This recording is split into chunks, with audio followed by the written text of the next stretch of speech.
Welcome back guys. जैसा कि आप यहाँ देख रहे हैं, आज हम कौन सा चैप्टर करने वाले। हमने ऑलरेडी ये चैप्टर पार्ट 1 कर चुके हैं हम मेटल एंड नॉन मेटल का, जहाँ पे हमने फिजिकल प्रॉपर्टीज अच्छे से डिस्कस कर ली थी। और आज हम करने वाले हैं पार्ट 2, जिसमें हम क्या करेंगे, जिसमें हम करेंगे केमिकल प्रॉपर्टीज। तो फिजिकल प्रॉपर्टीज मतलब जिसको हम देख के पहचान सके कि हाँ इसकी हाइट इतनी है, वो है, तो उसे बोलते हैं फिजिकल प्रॉपर्टीज, जिसको हम देख के डिफ्रेंशिएट कर सके। बट केमिकल प्रॉपर्टीज में क्या होगा, हमें केमिकल के साथ रिएक्ट करवाना पड़ेगा, है ना।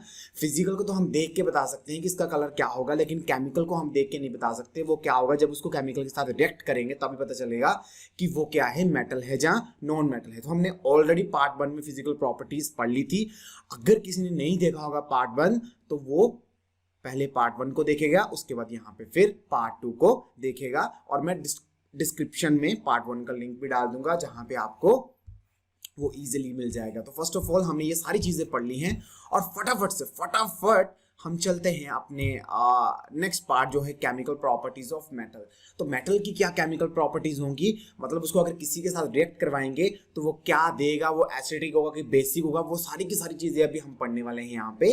तो फटाफट से स्टार्ट करते हैं। यहाँ पे लिखा हुआ है मेटल।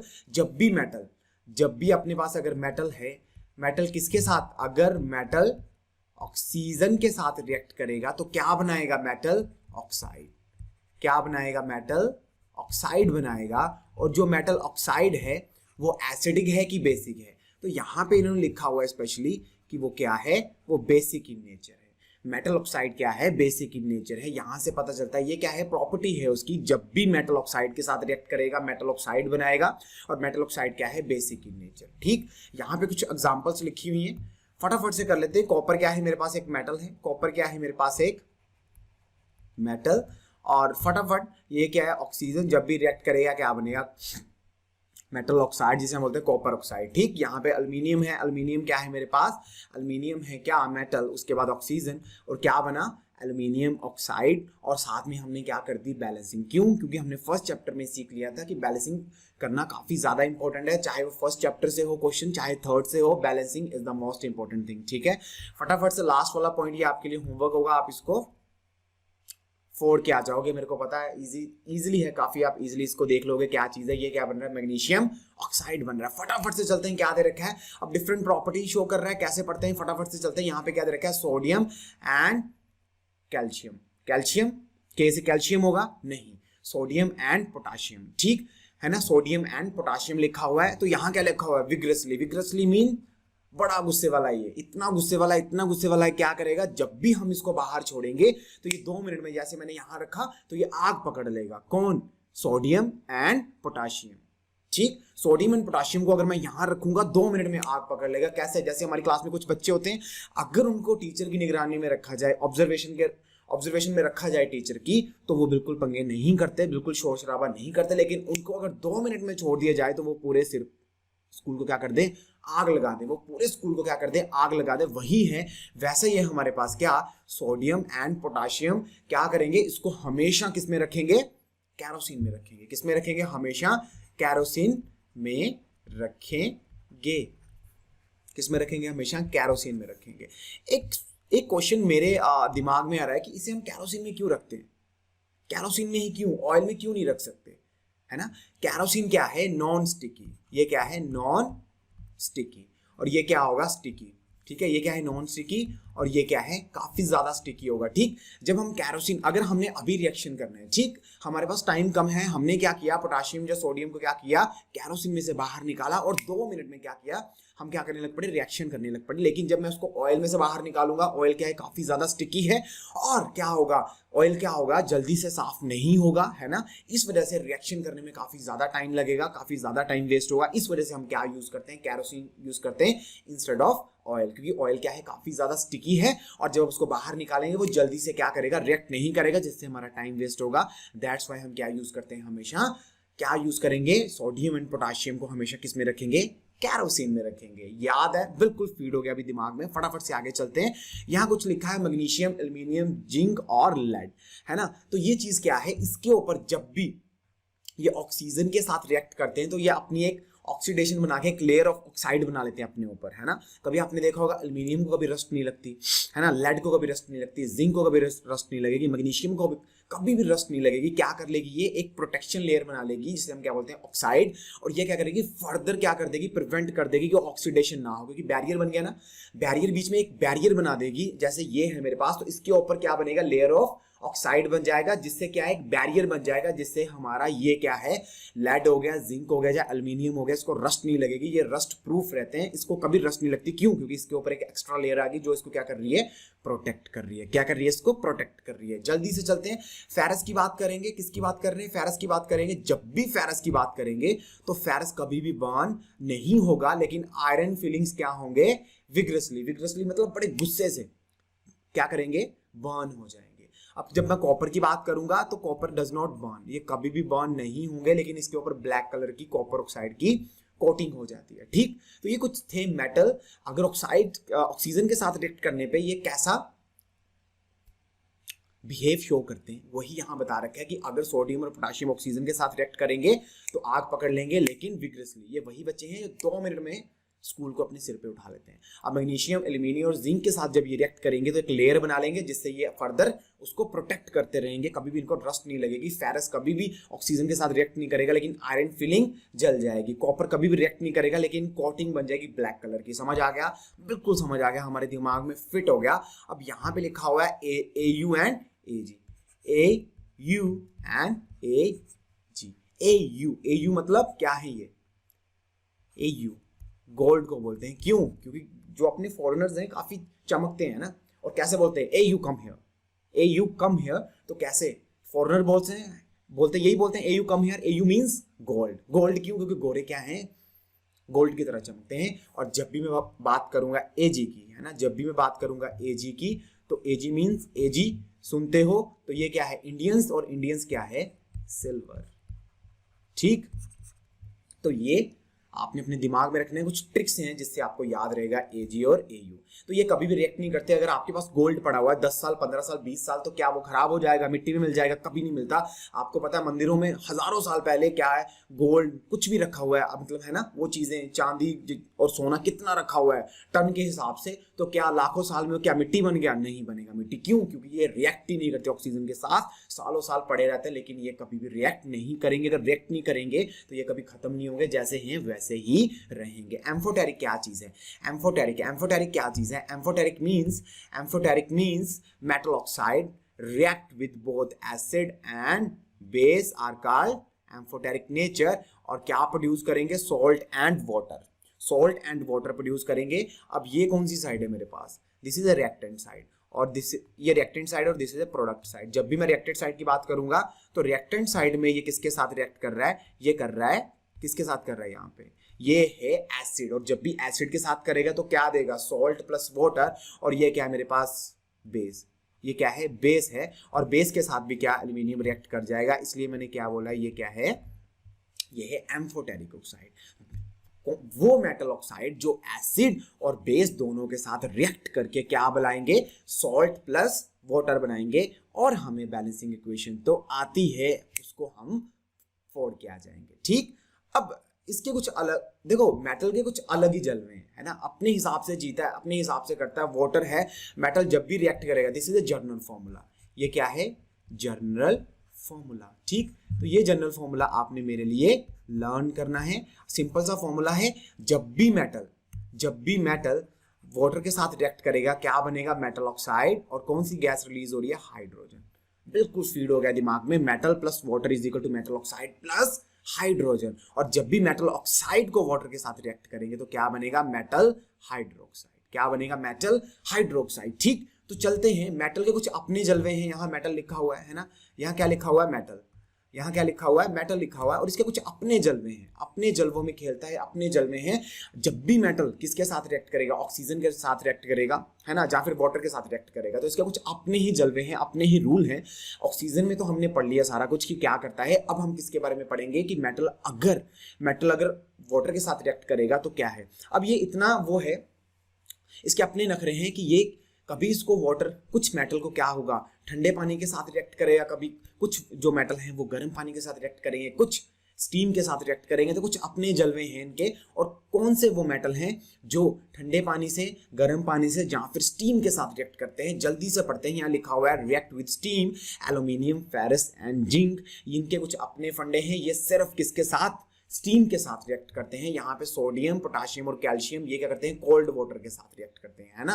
अपने नखरे हैं, अपने जलवे हैं इनके। और रिएक्ट विद हॉट वाटर यहाँ लिखा हुआ है, तो ये मैग्नीशियम हो गया। Calcium and magnesium float as a bubble of hydrogen stick to their surface. तो इनके कुछ अपने हैं। और ये लेड, कॉपर, Au और Ag ये वाटर के साथ रिएक्ट नहीं करते, ये वाटर के साथ रिएक्ट नहीं करेंगे, ठीक है, ये वाटर के साथ रिएक्ट नहीं करेंगे। ये कुछ एग्जांपल्स हैं। यहाँ क्या दे रखा है, सोडियम, सोडियम मेटल है और ये क्या है, वाटर। वाटर के साथ जब भी कोई चीज रिएक्ट करती है तो क्या बनता है, मैंने ऊपर ही बताया था आपको, जब भी मेटल के साथ वाटर रिएक्ट करेगा क्या बनेगा, सोल्ट बनेगा, साथ में हाइड्रोजन गैस रिलीज होगी, तो ये हाइड्रोजन गैस बन रही है, ठीक। अब कॉपर, वाटर, तो ये क्या क्या बन गया, calcium hydroxide plus hydrogen gas बाहर निकल गई। तो ये सारे की सारी चीजें आप 2 मिनट में कर लोगे, ये सारे मेटल हैं।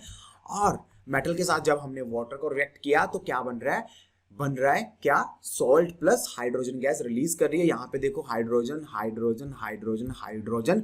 और बैलेंसिंग क्या है, बैलेंसिंग आपका होमवर्क है और आपने ये बैलेंसिंग करनी है, काफी ज्यादा इंपॉर्टेंट है, आप करके आओगे क्योंकि हमने फर्स्ट चैप्टर में बैलेंसिंग सीख ली है। आगे चलते हैं, फटाफट से देखते हैं reaction of metal with acid. अब ये सिंपल सी चीज है, ये है जनरल फॉर्मूला। ये क्या है, जनरल फॉर्मूला। तो जनरल फॉर्मूला आपने मेरे लिए याद करना है, काफी ज्यादा इंपॉर्टेंट है और जनरल फॉर्मूले से आप सारी चीजें कर लोगे, ठीक। तो यहाँ पे जनरल फॉर्मूला दे रखा है। तो यहाँ पे हम देखते हैं मेटल जब भी एसिड के साथ रिएक्ट करेगा तो क्या बनेगा, सॉल्ट और साथ में हाइड्रोजन गैस रिलीज करेगा। तो यहाँ सिंपल सा लिखा हुआ है क्या, यहाँ पे हम जल्दी से पढ़ते हैं, क्या क्या क्या, यहाँ पे लिखा हुआ है फेरस, ये क्या है मेरे पास, फेरस है मेरे पास। और यहाँ पे क्या दे रखा है, यहाँ पे दे रखा है हाइड्रोक्लोरिक एसिड। और जब भी रिएक्ट करेगा तो ये सोल्ट बन रहा है, साथ में हाइड्रोजन गैस रिलीज हो रही है। जब ये मैग्नीशियम है और मैग्नीशियम के साथ जब भी ये हाइड्रोक्लोरिक एसिड रिएक्ट करेगा तो क्या बन रहा है, magnesium chloride plus hydrogen gas release हो रही है। तो सभी में यही चीज करनी है। मेटल जब भी मेटल अगर सॉल्ट के साथ रिएक्ट करेगा तो क्या बनेगा, सॉल्ट के साथ नहीं, जब भी मेटल डाइल्यूट एसिड के साथ रिएक्ट करेगा तो क्या बनेगा, सॉल्ट बनेगा, साथ में क्या बनेगा, हाइड्रोजन गैस इवॉल्व होगी। जब भी मेटल डाइल्यूट एसिड के साथ रिएक्ट करेगा तो salt plus hydrogen, salt plus hydrogen. और हम इसको नहीं भूलेंगे क्योंकि 4 एग्जाम्पल पढ़िए, क्या हमें 2 नहीं याद रहने वाली, डेफिनेटली आपको 2 याद रहने वाली है, तभी तो हम यहां से कर रहे हैं, रेफरेंस बुक में से कर रहे हैं, ठीक है। और आगे चलते हैं, यहां लिखा हुआ है रिएक्शंस। यहां क्या लिखा हुआ है, रिएक्शंस। पेन चेंज कर लेते हैं फटाफट से। यहाँ पे लिखा हुआ है reaction of metal with solution of other metal. तो मेटल जब क्या करेगा, सॉल्ट के साथ रिएक्ट करेगा, मेटल ए, और यहाँ सॉल्ट दे रखा है तो एक नया सॉल्ट बनेगा और मेटल बी होगा। तो यहाँ पे क्या होगा, ये हमने डिस्प्लेसमेंट में पढ़ा हुआ है, ये हमने कहाँ पढ़ा हुआ है, डिस्प्लेसमेंट में। अगर आपने फर्स्ट चैप्टर किया है तो ये चीज मैंने वहां पे डिस्प्लेसमेंट में करवा रखी है। अगर नहीं आपने पढ़ी तो फटाफट से वहां जाओ और फर्स्ट चैप्टर को क्या करो, देख के आओ, फिर आपको ये 2 मिनट में समझ आ जाएगा। यहाँ क्या है, यहाँ लिखा हुआ है फेरस क्या है, मोर रिएक्टिव। ये क्या है, मोर रिएक्टिव। और कॉपर क्या है, लीस्ट रिएक्टिव। तो क्या होगा, मोर रिएक्टिव लीस्ट रिएक्टिव क्या करेगा, उसको डिस्प्लेस कर देगा, है ना। इसके पास पावर ज्यादा, मैंने वहां पे एग्जांपल ली थी किसकी, बॉडी बिल्डर की, और है ना। तो बॉडी बिल्डर क्या करेगा, जो पतला सा आदमी उसको उठाएगा और बाहर फेंक देगा। तो यहाँ देखो कॉपर हमारे पास बाहर आ गया। तो यही चीज है, मैंने वहां भी समझाई थी, ये है डिस्प्लेसमेंट रिएक्शन, ठीक है। तो यहाँ लिखा हुआ है रिएक्टिविटी सीरीज। क्या लिखा हुआ है, फटाफट यहाँ पे लिखा हुआ है रिएक्टिविटी सीरीज। तो ये क्या है, अगर मैं, ये क्या लिखा हुआ है, पोटाशियम, सोडियम, कैल्शियम, मैग्नीशियम, है ना, एल्यूमिनियम। तो ये जितने भी हैं ये है मोस्ट रिएक्टिव। मोस्ट रिएक्टिव मतलब कि अगर इसको यहाँ पे रखेंगे तो ये 2 मिनट में क्या कर जाएगा, रिएक्ट कर जाएगा ऑक्सीजन के साथ। तो ये काफी ज्यादा रिएक्टिव है। और यहां जब नीचे जाते जाएंगे रिएक्टिविटी क्या होगी, रिएक्टिविटी नीचे जाते जाते रिएक्टिविटी क्या हो रही है, डिक्रीज हो रही है। रिएक्टिविटी क्या हो रही है, डिक्रीज हो रही है। और यहां से मेरे को साफ पता चल रहा है कि अगर मैं सिल्वर या फिर Ag, है ना, Au एंड Ag, Au किसको बोलते हैं, Au बोलते हैं गोल्ड को, और Ag बोलते हैं सिल्वर को, ठीक है। तो Au एंड Ag, पहले हमने ट्रिक समझ ली है। तो Au और Ag क्या है, लीस्ट रिएक्टिव है। अगर ये सालों साल भी पड़े रहेंगे तो कभी खराब नहीं होंगे। आपने देखा होगा कि आपके जो फैमिली के गहने हैं पता नहीं कितनी पुश्तों से आगे चलते जा रहे हैं, चलते जा रहे हैं, चलते जा रहे हैं, तो वो खराब क्यों नहीं हो रहे, क्योंकि वो लीस्ट रिएक्टिव है। लेकिन सोडियम और पोटाशियम क्या है, काफी ज्यादा क्या है, मोर रिएक्टिव। अगर हम उसको ऐसे भी रखेंगे तो 2 मिनट में आग पकड़ लेंगे। इस वजह से इसको कहाँ रखना पड़ता है, कैरोसिन में रखना पड़ता है, ठीक है। और बीच वाले क्या है, मॉडरेट रिएक्टिव, ठीक। मोस्ट रिएक्टिव, मीडियम रिएक्टिव और लीस्ट रिएक्टिव। तो यहाँ पे जो लीस्ट रिएक्टिव है, यहाँ पे मरकरी, सिल्वर और गोल्ड क्या है, लीस्ट रिएक्टिव है, ठीक है। तो फटाफट से चलते हैं, यहाँ पे लिखा हुआ है किसको हम मेटल बोलेंगे, किसको हम नॉन मेटल बोलेंगे। तो फर्स्ट जब हमने अपना किया था, वीडियो की थी पार्ट 1, तो मैंने आपको बताया था, मैंने आपको होमवर्क दिया था कि मेटल किसको बोलेंगे और नॉन मेटल किसको बोलेंगे। तो यहाँ पे आ गया, reactivity of the element is the tendency to attain a completely filled valence shell. तो इसमें क्या है, रिएक्टिविटी किस पे डिपेंड करती है कि वो अपने, देखो हर एक बंदा जेंटलमैन बनना चाहता है, अपने वैलेंस शेल को कंप्लीट करना चाहता है, तो उसके पास कितनी टेंडेंसी है अपने वैलेंस शेल को, कितनी ज्यादा, उसी पे डिपेंड करेगा, है ना। कितनी जल्दी वो गेन कर लेता है अपने शेल को, जेंटलमैन बन जाता है, तो उसी पे उसकी रिएक्टिविटी डिपेंड करेगी कि वो कितनी जल्दी जेंटलमैन बनना चाहता है, वो कितनी जल्दी क्या स्टेबल बनना चाहता है, वही है रिएक्टिविटी। अगर मैं जेंटलमैन हूं, अगर मैं स्टेबल हूं, तो मैं किसी के साथ पंगे नहीं करूंगा। मेरे को, अगर मैं जेंटलमैन हूं, मैं बिल्कुल फील्ड हूं, स्टेबल हूं, तो मैं किसी को कुछ नहीं कहूंगा। मैं रिएक्ट कब करूंगा, मैं थप्पड़ कब मारूंगा किसी को, जब मेरे में, अगर मेरे में कोई कमी है तो मेरे को वो चीज चाहिए, तब मैं क्या करूंगा, गड़बड़ क्रिएट करूंगा। लेकिन जब मेरे पास सब कुछ है तो मैं कोई गड़बड़ नहीं क्रिएट करूंगा। वैसा ही यहाँ पे है, रिएक्टिविटी क्या है, इनके पास सब कुछ है, सिल्वर और गोल्ड के पास सब कुछ है, ये बिल्कुल स्टेबल कैटेगरी में है। लेकिन सोडियम और पोटेशियम के अंदर बड़ी ज्यादा चुल मची हुई है, स्टेबल बनने की बड़ी ज्यादा चुल मची हुई है। तो इस वजह से वो जने खने के साथ कोई भी अगर दिखता है तो उसके साथ पंगे लेने लग पड़ते हैं, जहां पे स्टेबल होने की कोशिश करते हैं। तो यहाँ पे देखते हैं, फटाफट यहाँ से चलते हैं एटम। तो जब भी मैं मेटल की बात करूंगा, when I am talking about metal, तो मेटल में क्या होगा, मेटल क्या चीज है, मेटल है loss of electron from the valence shell from cation. तो जब भी लॉस ऑफ इलेक्ट्रॉन होगा तो क्या बनेगा, हमेशा कैटायन बनेगा। क्या बनेगा, कैटायन बनेगा। कैटायन क्या चीज है, कैटायन क्या चीज है, कैटायन क्या चीज है, कैटायन है, कैटायन में क्या आ रहा है, टी। तो ये क्या है, पॉजिटिव चार्ज। जब भी हम इलेक्ट्रॉन को लूज करेंगे तो हम पे कौन सा चार्ज आ जाएगा, कैटायन चार्ज आएगा। कैटायन और अनायन क्या है, एक चार्ज को हम इंडिकेट करते हैं कि उस पर पॉजिटिव चार्ज है कि नेगेटिव चार्ज है। अगर कैटायन पे पॉजिटिव चार्ज होगा तो अनायन में कौन सा चार्ज होगा, अनायन पे कौन सा चार्ज होगा, न्यूट्रल, कतई नहीं, यहाँ पे चार्ज होगा नेगेटिव। कौन सा चार्ज होगा यहाँ पे होगा नेगेटिव।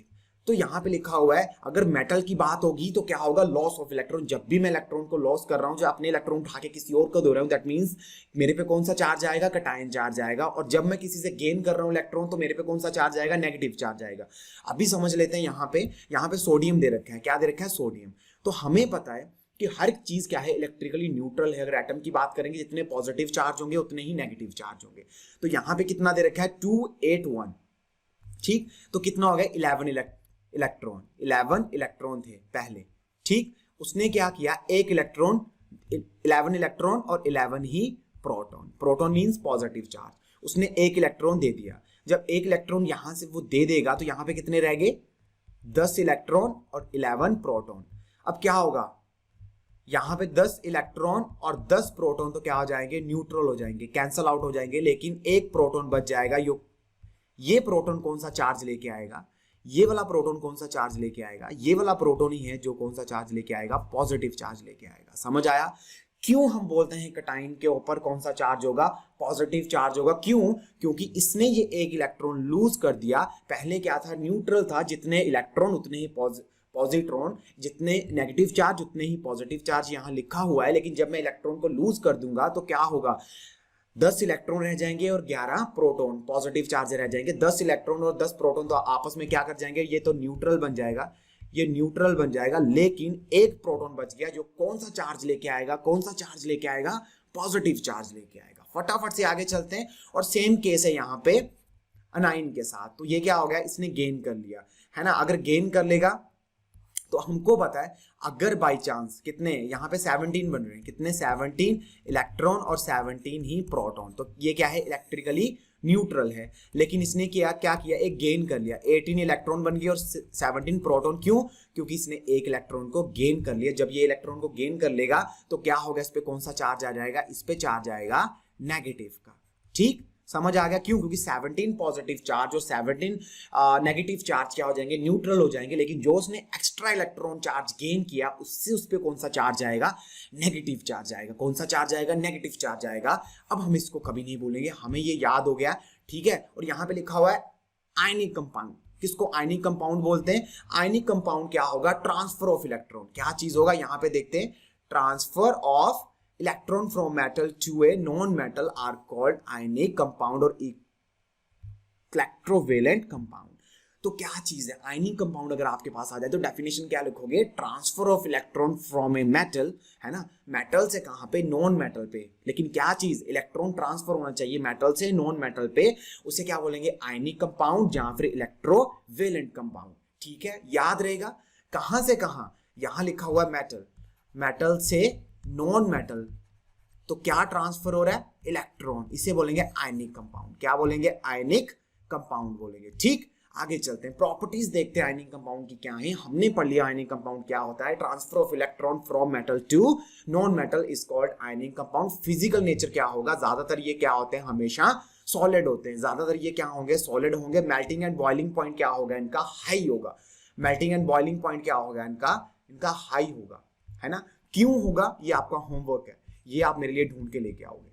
डेफिनेटली आपको ये मिल जाएगा कहीं पे भी, अगर गूगल पे सर्च करोगे सारा कुछ अगर मैं बता दूंगा तो आप क्या करोगे, है ना। तो कुछ चीजें आप ढूंढ के लेके आओगे मेरे लिए, है ना। अब सॉल्युबिलिटी क्या चीज है, तो ये क्या है, सॉल्युबल इन वाटर। सॉल्युबल क्या होता है, घुलना। जैसे अपने पास शुगर है, शुगर को पानी में अगर हम क्या करेंगे, डिसॉल्व करेंगे तो वो सॉल्युबल हो जाएगी। सॉल्युबल मतलब घुल जाएगी उसमें। लेकिन लेकिन लेकिन ये आयनिक क्या है, सॉल्वेंट सच एज कैरोसिन और पेट्रोल, तो ये इनसॉल्युबल हैं। जो आयनिक कंपाउंड है ये पानी में तो घुल जाते हैं लेकिन कैरोसिन और पेट्रोल में नहीं घुलते। समझ आया, समझ आ गया। क्या बताया कि ये जो है आयनिक कंपाउंड सॉल्युबल है किसमें, वाटर में, लेकिन इनसॉल्युबल है कैरोसिन और पेट्रोल में। बिल्कुल समझ आ गया, इजी था। अब कंडक्शन ऑफ इलेक्ट्रिसिटी, ये क्या करते हैं, ये इलेक्ट्रिसिटी को कंडक्ट तो करते हैं लेकिन मॉल्टन स्टेट में। मॉल्टन मतलब अगर तो ये सॉलिड स्टेट में है तो ये इलेक्ट्रिसिटी को कंडक्ट नहीं करेंगे। क्यों, क्योंकि इसके पास फ्री इलेक्ट्रॉन नहीं होंगे, इसके पास फ्री इलेक्ट्रॉन नहीं होंगे, जिस वजह से ये क्या होगा, जिस वजह से ये इलेक्ट्रिसिटी को कंडक्ट क्या करेंगे, नहीं कर पाएंगे। इलेक्ट्रिसिटी को कंडक्ट नहीं कर पाएंगे किस केस में, सॉलिड के केस में। क्यों, क्योंकि इसके पास फ्री इलेक्ट्रॉन नहीं है। लेकिन जब मैं इसमें थोड़ा सा पानी ऐड कर दूंगा तो इसके पास फ्री इलेक्ट्रॉन आ जाएंगे और ये इलेक्ट्रिसिटी को कंडक्ट कर पाएंगे। ठीक, यहाँ पे कुछ चीज लिखी हुई है, अकरेंस ऑफ मेटल। क्या लिखा हुआ है, अकरेंस ऑफ मेटल एंड ऑर्स। तो इस चीज को, अकरेंस ऑफ मेटल एंड और, तो ये हम अपने नेक्स्ट पार्ट में करेंगे। आज के लिए जो हमने किया, हमारा ये पार्ट 2 था और काफ़ी इजी था, मैंने आपको हर एक चीज़ समझा दी, है ना।